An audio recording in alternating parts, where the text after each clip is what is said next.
Hey guys, it's Murray from UzIT here, and today we are going to be putting an EK WaterBlock on a Sapphire R9 Fury X.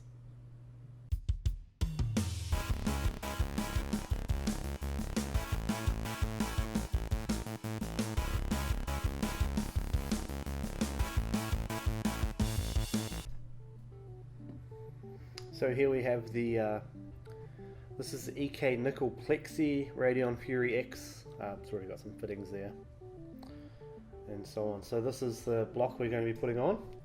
We've got the EK Radeon Fury X backplates as well. I didn't put thermal paste anyway. Got some thermal pads there. We've got a bit more tools and stuff over here. So let's get into it. So first thing we'll probably do is take the back plate off.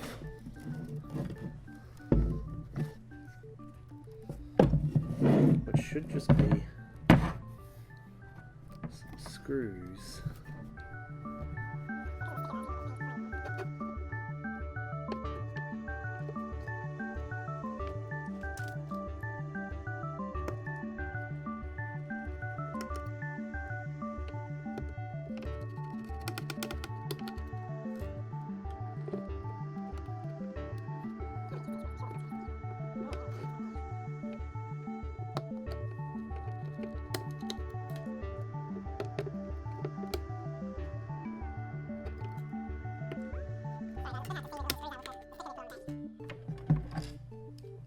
There we go. That's the original backplate. It's just plastic. It's a nice sort of matte brushed rubber feel. Awesome. Rightio, so now what we'll do is we'll flip it over and take the front off the card. The front's just 4 screws in the corners here, but they are Allen key screws. So, if memory serves me correct, they are a 1.5mm metric Allen key.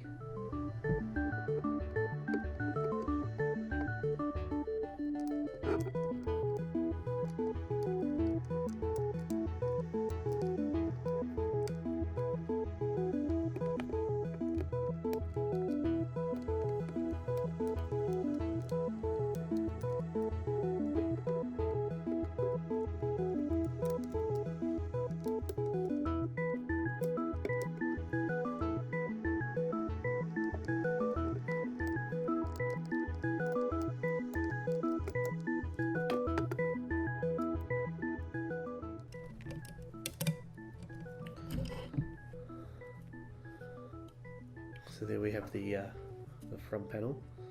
This one's in a similar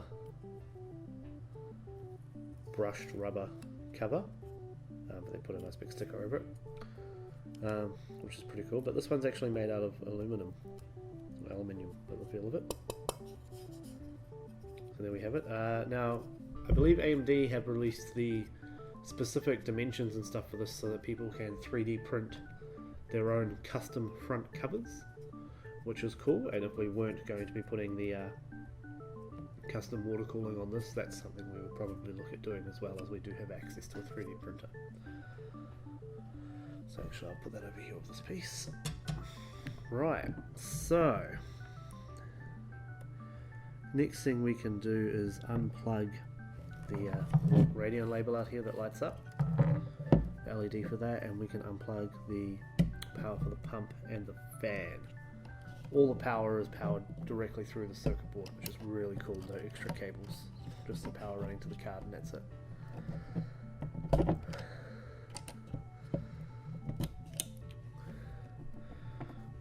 Quick and easy, no trouble there. Right, now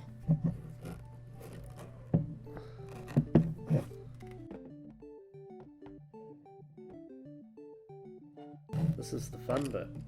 So now we have to pull off the bracket that holds the GPU heatsink or the water block in place, and then I'll do all the rest of the screws so that we can disconnect the card from the housing. Actually, before we do that, there are 6 screws on the back plate here. 2 up the top, they connect to the housing here, and one above each of the display ports and the HDMI port respectively, just to hold everything in place. So we'll take these ones off. Now we need to, these 4 little screws we'll need to hold on to, because we'll need them for the IO shield type cover thingy when we put the new one on. The other really cool thing with these particular cards, because they only use DisplayPort and HDMI, and there's only the 4 slots, so there's no slot on the port on the second part here, is when you put the WaterBlock on, it turns into a single slot card, which is really cool.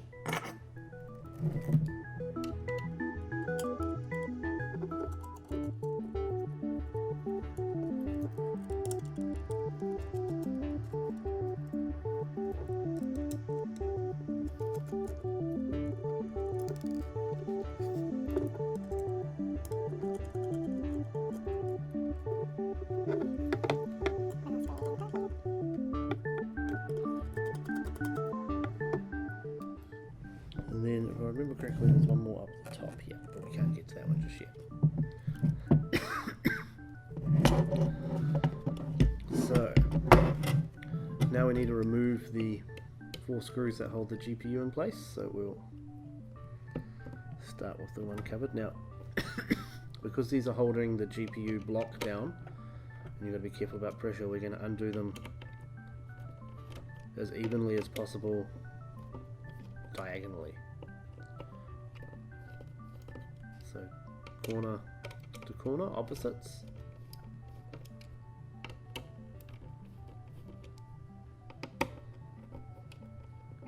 To try and release the pressure off the GPU as evenly as possible.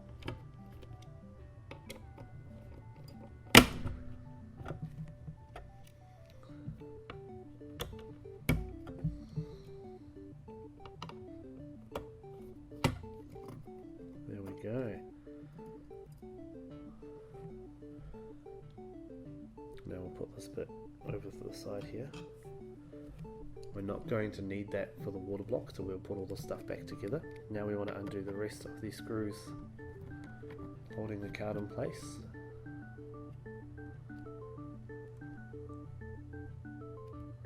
There's 9 more screws holding the casing and the cooler onto the card, so we're going to take out those 9 screws. And we want to keep them all there because we're going to put all those back into the cooler. We're going to put all the cooler and everything back together once we're done. Probably go and sit on the shelf in our shop as display units, since there's no actual graphics card in there.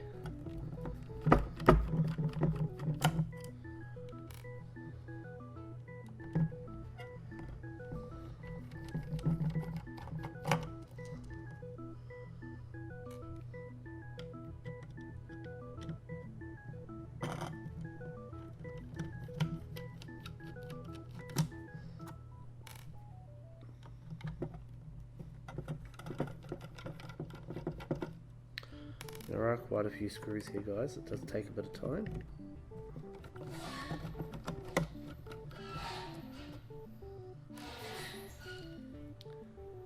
I'll just pause while that noise is going on. We might even cut this bit out.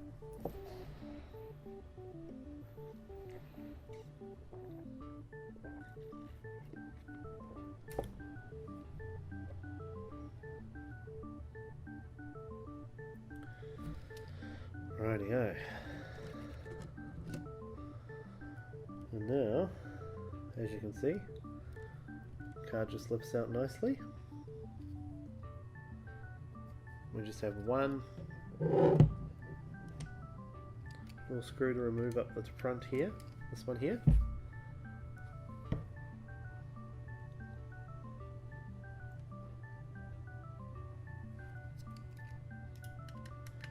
I'm very sorry if there's background noise, guys. We are in a commercial area, and a lot of the businesses around here haven't shut yet, or they're working late. And yeah, so there is a bit of background noise. There we go. Okay, so we'll put this one aside. clean this off and then start putting the new block on. So here we have some isopropyl alcohol, some tissue paper, and if need be, some cotton buds.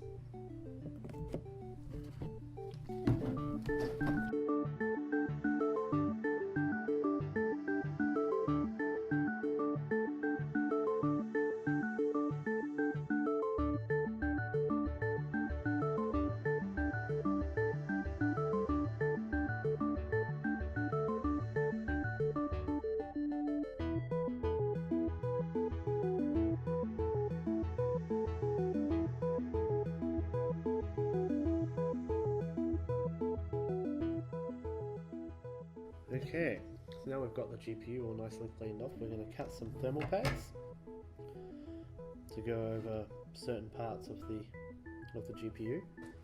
I've just got the instructions up here to make sure I'm getting everything correct. I reckon it's 100 mils long, eh? That could be alright.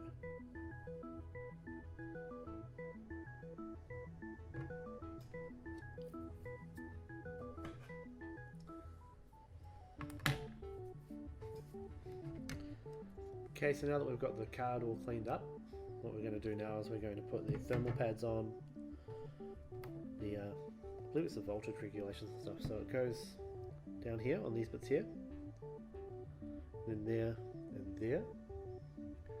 Now, most people think it goes on top of the chokes, but yeah, it doesn't. So yeah, it goes along those bits there, those two little bits there, and those two little bits there. So we'll put that on, then we're going to put our thermal paste on, and then we'll flip it over and put the block on. Now the pads just come in strips like this, you need to cut them to size. It's not too hard, just lay it on there. You can usually just sort of use your fingernail, put a little mark on it like so, and go, right, if I cut there, and that should cover that area just nicely. Now, so here's coverings on both sides, white tape on one side, and just a clear layer on the other, so we want to peel it off. Now you have to make sure you peel off both sides, because it will, otherwise it'll affect and it won't cool properly. We don't want that to happen. We come down a little bit further, probably about there. Just rub that into place, make sure it's covering everything properly. Yep, now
there we go.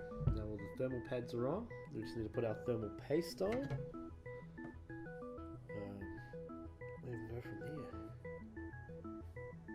Oh wow, that's quite hard to open. There we go.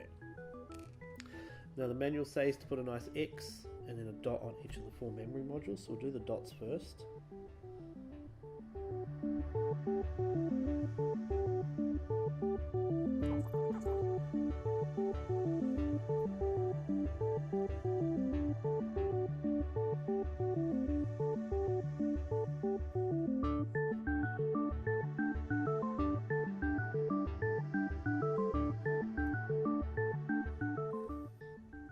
There we go.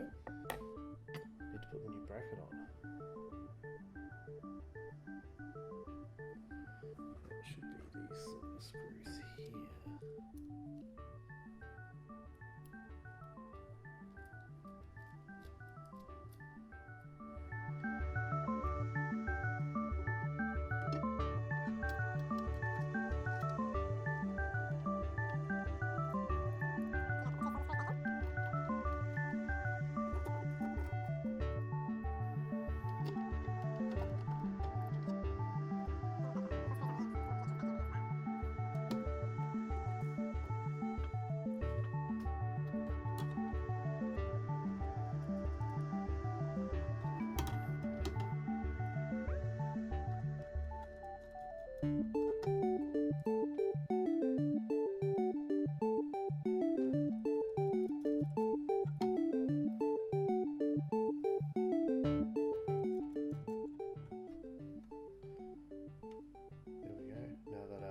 Shield is on correctly, we can now set the card on. So just to recap, we have thermal pads here, here and here, cross section of thermal paste, one dab on each of the RAM modules. Now the way I like to put the card on, just turn the WaterBlock up the right way, is because it's only a single height card, you can do this, you don't need to sit the WaterBlock on anything, you can just sit it down. Should be good to go. So what I like to do is hold the card like this and line up the 4 screws that hold the card in place,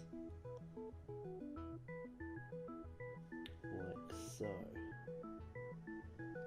Now you also have to remember when putting the screws in now that the back plate that is going to go on, like so, has 4 screws in it too. Now you can tell which way it goes. It has the Radeon R9 Fury X right above where the power connectors connect in, so there's a little cutout there for the power connectors and the LED, so it goes that way, so you know that those 4 screws are the backplate screws, so you don't put those ones in, you put the rest of them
Okay, so now that we've put those screws on, now we need to set the backplate on and do up the 4 screws for the backplate.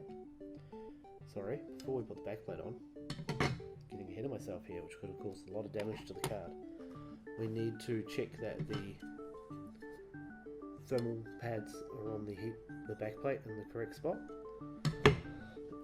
Now this is where it gets tricky. Your backplate comes with 2 different thicknesses of thermal pad. It comes with a 0.5mm and a 1mm.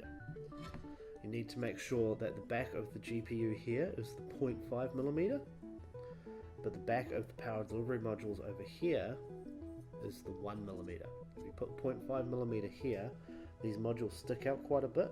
They will go through the thermal pads, touch the backplate, cause a spark, and you will kill your graphics card.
So now we can set the backplate down.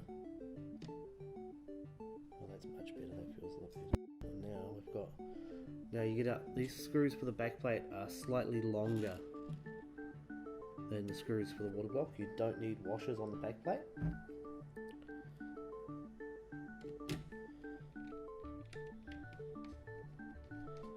Obviously the screws are longer because they've got to go through the backplate as well as then the circuit board and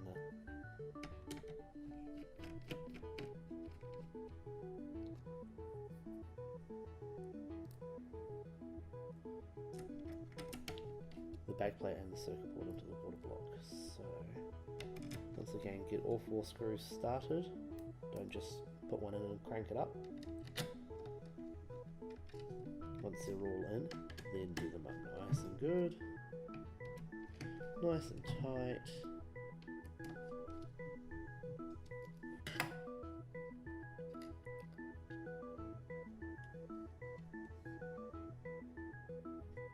And voila! There you go, guys. We have a Sapphire R9 Fury X with an EK Nickel Plexi, WaterBlock and backplate. Very nice. Well guys, I hope you enjoyed this video. Please remember to mash those like and dislike buttons. If you have any questions, please leave a comment below, or you can hit us up on Twitter at muzz_IT or on Facebook, facebook.com/muzzit. Please remember to subscribe for more videos, and thanks for watching.